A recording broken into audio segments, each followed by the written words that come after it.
शांति। ओम शांति। आज का स्वामान,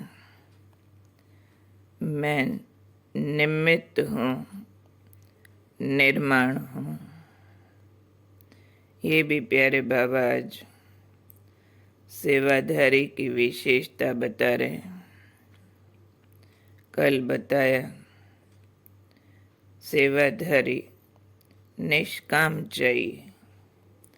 सेवाधारी को भी अगर कोई कामना है तो सर्व प्राप्तियां होते भी कमी महसूस होती रहेगी।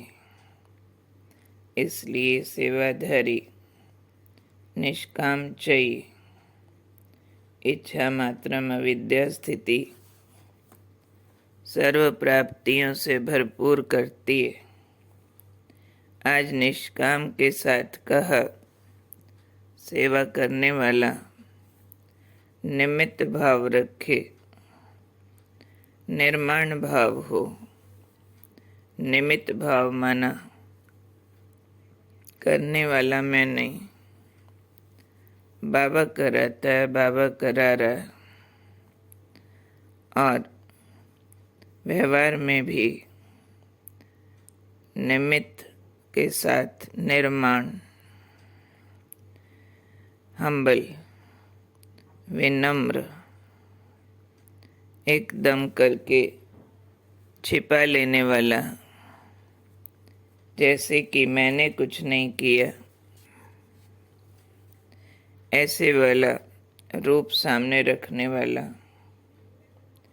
क्योंकि बहुत बड़ा सच है कि ये ईश्वरीय सेवा हम अपनी बुद्धि और शक्ति से नहीं कर सकते। जब तक बाबा का ज्ञान, बाबा की गाइडेंस, टचिंग और शक्ति इसमें शामिल न हो।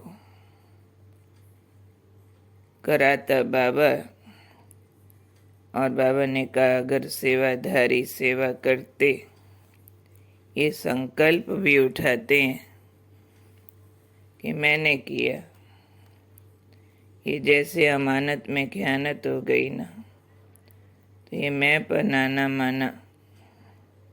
बहुत ज़ोरदार बात बाबा ने कही है, किए हुए कार्य पर पानी डाल देना, किया कराया ज़ीरो, समटाइम्स माइनस में। इसलिए परम सत्य न भूले कि मैं सेवाधारी हूँ, सेवक हूँ। तो करावनहार बाप न भूले, वो करा रहा है, हम निमित्त बन कर रहे हैं। लौकिक लैंग्वेज में भी कहते हैं, सेवक को अभिमान कैसा, जबकि बाप सर्वशक्तिमान होते हुए भी हम बच्चों के आगे आकर के कितने विनम्र होते हैं। मैं तुम बच्चों का आज्ञाकारी सेवक हूँ, यहाँ तक बोल देते हैं। और हम सब ने आँखों से उनका निमित्त निर्माण भाव देखा हुआ है। सर्वशक्तिमान होते भी निर्माण। तो इसके लिए कहते हैं कि फल वाला पेड़ झुक जाता है, झुकता वही है जिसमें जान होती है। तो ये बहुत बड़ी पावर है कि अंदर शक्ति होते, अथॉरिटी होते, विनम्र होके चलना। अकड़ना तो खालीपन का साइन है। जिसका रस सूख गया है, वो अड़ गया है, अकड़ गया है, झुक नहीं सकता।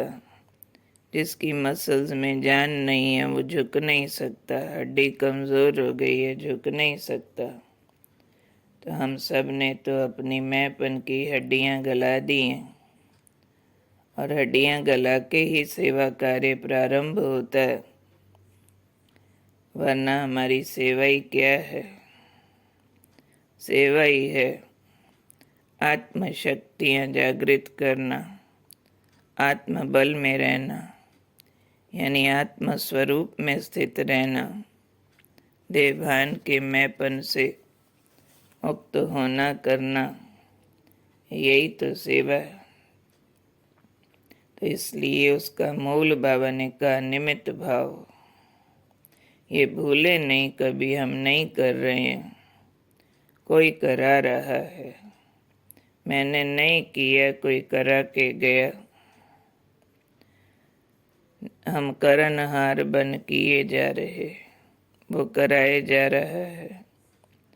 तो जहाँ निमित्त भाव है, निर्माण भाव स्वतः होगा। तो निमित्त हूँ, निर्माण हूँ, तो आज बाबा ने कहा माया आ नहीं सकती। तो ये मैंपन के दरवाजे को बंद करो तो माया को विदाई हो जाएगी। वैसे भी पराई चीज को अपना नाम देना वो भी तो झूठ होता है, पाप होता है। ज्ञान बाबा का, बच्चे बाबा के, हम क्या कर रहे हैं? सिर्फ माल डिलीवर कर रहे हैं और उस मालिक के हुक्म पर प्यार से हाँ जी कर रहे हैं। हमारा भाग्य हाँ जी का भाग्य है।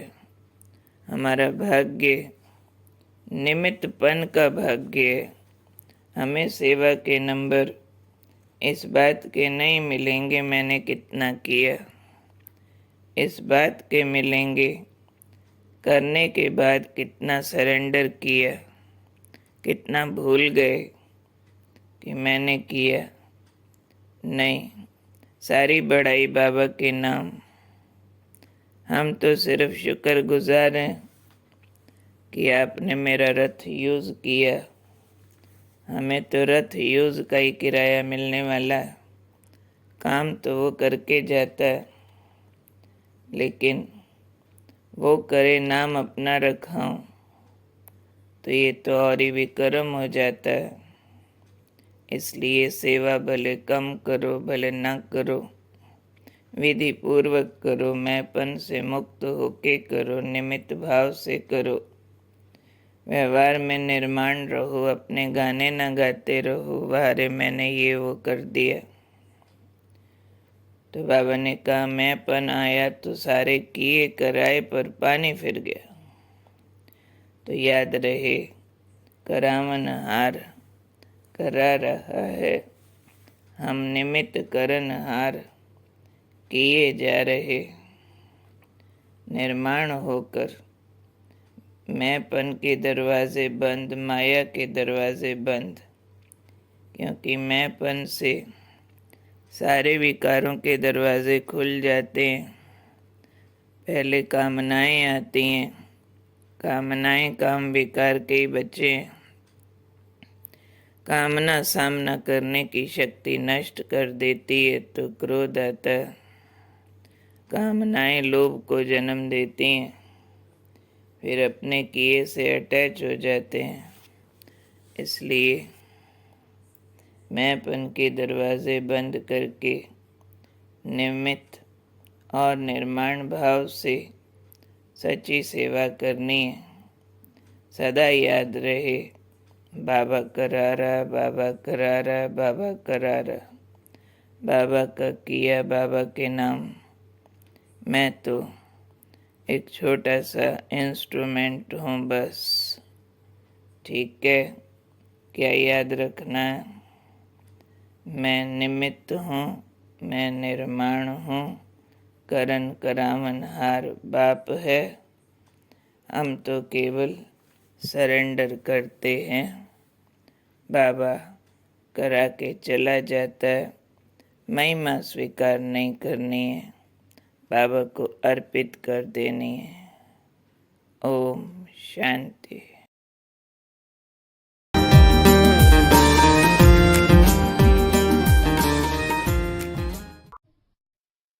ओम शांति।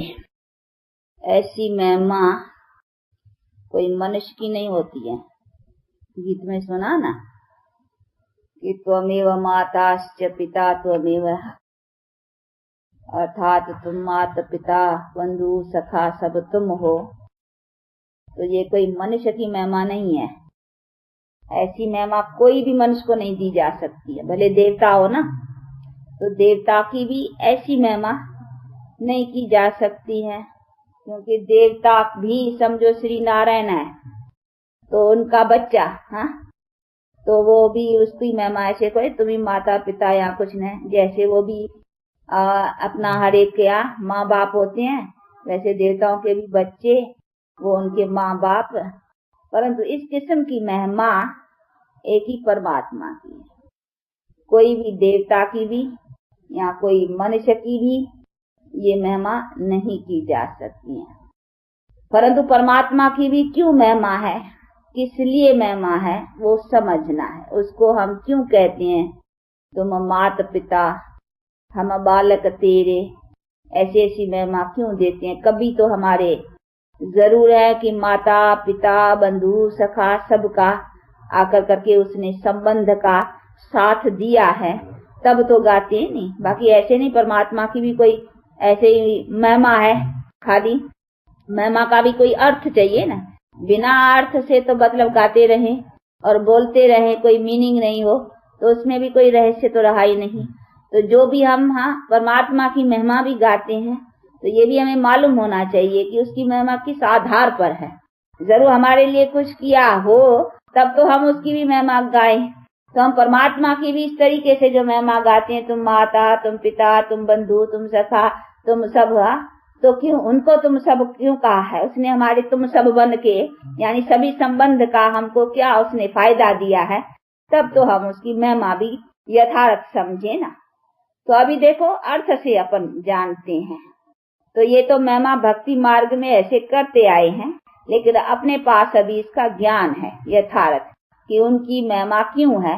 क्योंकि उसने आकर कर करके अभी इस टाइम पर, ये जो प्रेजेंट टाइम है जिसको ही कहा जाता है कलयुगी दुनिया के अंत का समय, और सतयुगी नई दुनिया के आदि का समय, जिसको संगम का टाइम कहा जाता है, तो उसी टाइम पर आकर करके उसने हम आत्माओं मनुष्य आत्माओं को ये सहारा दिया है दुख के टाइम पर। इसीलिए उसका गायन है पतितों को पावन करने वाला आदि आदि। तो उसने आकर करके प्रैक्टिकल में ये सहारा दिया है, तब कहते हैं तू सबका माता पिता बंधु सखा सबका तू एक सहारा। तो एक सहारा तो जरूर कोई सहायता की है, ने किसी बात में सहारा दिया है। सहारा किसमें दिया है, जो हम इस दुख शांति के दुनिया में जो माता पिता लौकिक और कोई भी संबंध वो सहारा नहीं दे सकता है। वो तो जो जिसने कर्म किया पाता, उसमें माँ भी क्या करेगी, बाप भी क्या करेगा, पति भी क्या करेगा, पत्नी भी क्या करेंगी, राजा क्या करेगा, प्रजा क्या, देखो करते हैं कुछ, कोई किसी का क्या कर सकते हैं। वो तो सबको अपना अपना कर्म का ही खाता भोगना ही है। इसी में भले एक दो का माँ बाप है, बच्चे का अच्छा पढ़ाएंगे लिखाएंगे, उसको लायक बनाने पर तो कोई कर्म की ऐसी बात हो जाती है तो बाप होते भी क्या करेंगे, तो कहेंगे न तकदीर, किस्मत। तो ये सभी बातें फिर भी किस्मत और तकदीर के ऊपर लेकिन यही एक बाप है जो हमारी तकदीर और किस्मत को बदला कर करके, पलटा कर करके ऊंच भी बना सकते हैं और हमारी ऊंच प्रैक्टिकल में आकर के बनाती है। तो उसने जो काम किया है ना, वो किसने नहीं किया है, मनुष्य आत्मा के करने का नहीं है। इसीलिए उसकी महिमा है कि ऐसे टाइम पर जबकि हम दुख और अशांति में गिर चुके हैं और अभी हमारी तकदीर फूटी हुई है एकदम, यानी दुख अशांति में पड़े हैं, जिसमें कोई भी हमारा अपना सहारा नहीं है, उस टाइम पर आकर करके तुम सहारा बनते हो कि हमारे कर्म की तकदीर जो फूटी हुई है उसको आकर करके फिर जगाते हो, अर्थात उस तकदीर बनाते हो। तो तकदीर बनाने वाला हो गया ना, इसीलिए उसकी महिमा कि तू हमारे सब कुछ है। शासन प्रशासन